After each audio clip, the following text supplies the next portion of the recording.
Conversa de bastidor com Bela Megali.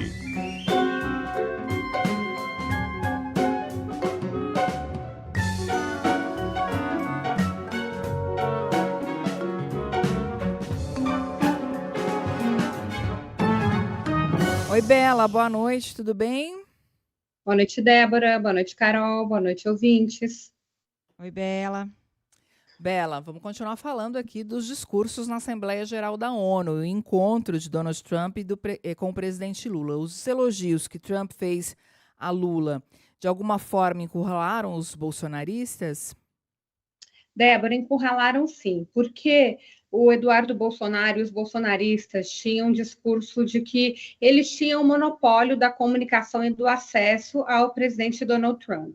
Quando o Donald Trump, durante a sua fala na Assembleia Geral da ONU, diz para o mundo inteiro que teve um encontro breve de 39 segundos com o presidente Lula, trocaram abraços ali, né, e que já teve uma química excelente, isso é um petardo no coração da narrativa bolsonarista de que só eles têm esse acesso ao presidente americano. É claro que existe um longo caminho desde haver uma conversa de Lula com Trump sobre a taxação dos produtos brasileiros, o que foi sinalizado que acontecerá na semana que vem, mas já é algo que fere frontalmente o que Eduardo Bolsonaro vem falando. Eu, inclusive, procurei o filho do ex-presidente que está nos Estados Unidos buscando sanções contra autoridades brasileiras desde março, em busca da anistia do pai, e agora a anistia dele próprio, né, para poder voltar para o Brasil.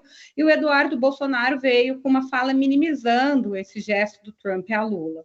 Falou que quem lê os livros do Trump sabe que isso é uma estratégia de negociação para ele chegar forte numa mesa com o presidente Lula, e que agora caberá ao Lula, que o Lula estaria numa posição de desvantagem, caberá ao Lula sair vitorioso dessa negociação.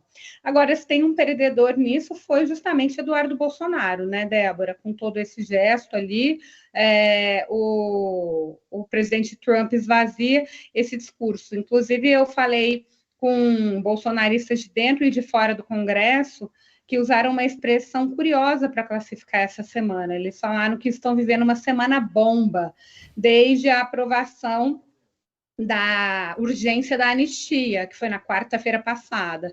Então, falam que foram do céu ao inferno em poucos dias, e esse inferno começou com as manifestações de domingo, contra a PEC da blindagem e contra a anistia, que foram manifestações de grande dimensão, como a própria USP mostrou, as pessoas que foram lá nas ruas foram em número similar ali a atos bolsonaristas, como o 7 de setembro, considerado atos de muito sucesso, né, Débora e Carol?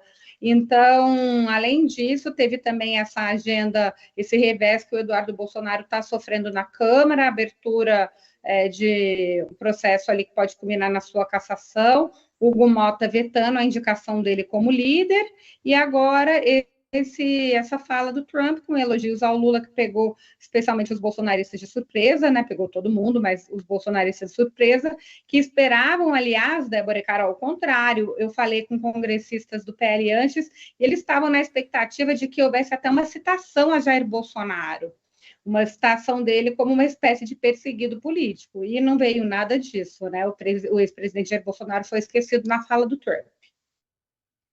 O Belli, falando nas manifestações contra a PEC da blindagem e anistia, teve também uma pesquisa do governo que trouxe uma notícia boa para o presidente Lula. É sim, Carol, porque o governo faz aqueles trackings, né, que são os levantamentos internos do Palácio do Planalto, que não são registrados na Justiça Eleitoral, mas servem para medir a popularidade do governo e também a aprovação do presidente Lula. E no fim daquele domingo, onde ocorreram uma série de manifestações, inclusive entre todas as capitais contra a PEC da blindagem e anistia, o tracking veio favorável ao presidente. A aprovação do Lula estava cerca de 3 pontos percentuais acima da reprovação. Não foi a primeira vez que os levantamentos internos do Palácio do Planalto mostram isso. Aliás, a primeira reviravolta ocorreu justamente em meio ao tarifaço do governo Trump sobre o Brasil em julho. Foi a primeira vez no ano de 2025 que os levantamentos internos do governo Lula mostraram a taxa de aprovação acima da reprovação, mas houve uma celebração dos dados ali também no dia dessas manifestações contra a PEC, porque os números mostraram que a aprovação estava num patamar acima da reprovação do ex-presidente. Carol. Bela Megali, muito obrigada. Beijo e até. Peraí, quinta. Hoje é terça, até quinta. Obrigada a você, Débora, Carol, aos ouvintes, e nos vemos na quinta. Até. Beijo, Bela.